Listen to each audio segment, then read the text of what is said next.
আজ মুখ্যমন্ত্রী মমতা বন্দ্যোপাধ্যায় নির্বাচনী জনসভায় বক্তব্য দিলেন রানীতলায়। আজ নির্বাচনী জনসভা থেকে বিজেপি, কংগ্রেস, সিপিএমকে কঠিনভাবে আক্রমণ করলেন মুখ্যমন্ত্রী মমতা বন্দ্যোপাধ্যায়। আজকে রানীতলার সুপারভাটার ময়দানে পুরো লোকারণ্য হয়ে যায়। হেলিকপ্টার থেকে নামতেই পুরো মাঠে মমতা বন্দ্যোপাধ্যায়ের নামে স্লোগান শুরু হয়ে যায়। মমতা বন্দ্যোপাধ্যায় জিন্দাবাদ, মমতা বন্দ্যোপাধ্যায় আপনি এগিয়ে চলুন, আমরা আপনার পাশে আছি, এই স্লোগানে উত্তাল হয় রানীতলা ময়দান। এর পাশাপাশি রানীতলা থানা এলাকায় প্রচুর ব্যস্ততার মধ্যে ছিল পুলিশ প্রশাসন, ছিল খুব আঁটোসাঁটো নিরাপত্তা। খুব সুন্দরভাবে এই নির্বাচনী জনসভা সম্পন্ন করেছে রানীতলা থানার পুলিশ আধিকারিকগণ।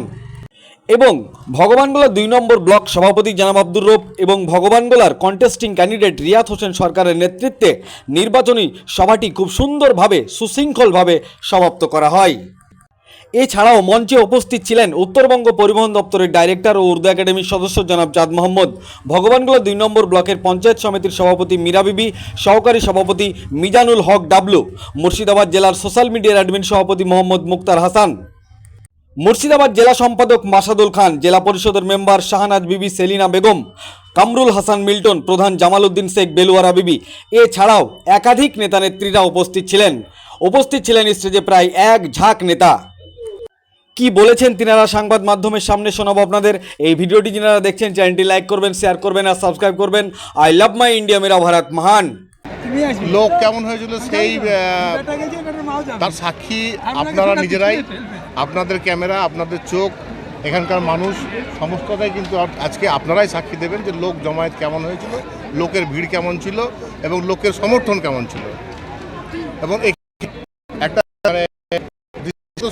জিনিস আপনাকে বলি জানাই যে আমাদের এখানে যেমন জোটেরা বাইরে থেকে মিটিং করতে গেলে, সমাবেশ করতে গেলে লালবাগ থেকে, ওই কাপাসডাঙ্গা থেকে, ওই লালগোলা থেকে, বিভিন্ন জায়গা থেকে লোক ভাড়া করে নিয়ে আসছে বাসে করে।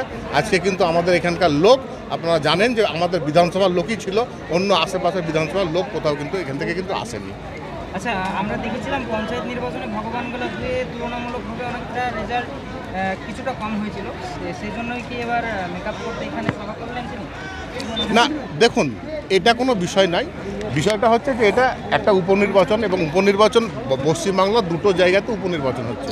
তো সেই জায়গাতে ভগবানগোলা মানুষেরও একটা মানে আশা, আকাঙ্ক্ষা, দাবি যাই বলুন না, আবেদন যাই বলুন না কেন, দিদির কাছে একটা আবেদন ছিল যাতে দিদি এখানে আসে। দিদির কাছ থেকে তো সাধারণ মানুষ যে প্রকল্প সুবিধাগুলো পাচ্ছে তার সম্মান জানাতেও কিন্তু দিদিকে চাইছে যে দিদিকে আমরা কাছে থেকে দেখব, কাছে থেকে আমরা দিদিকে আমরা সম্বর্ধনা জানাবো। এটাও কিন্তু ভগবানগোলা মানুষের কিন্তু একটা আশা, আকাঙ্ক্ষা ছিল যে দিদিকে আমরা যাতে কাছে পাই।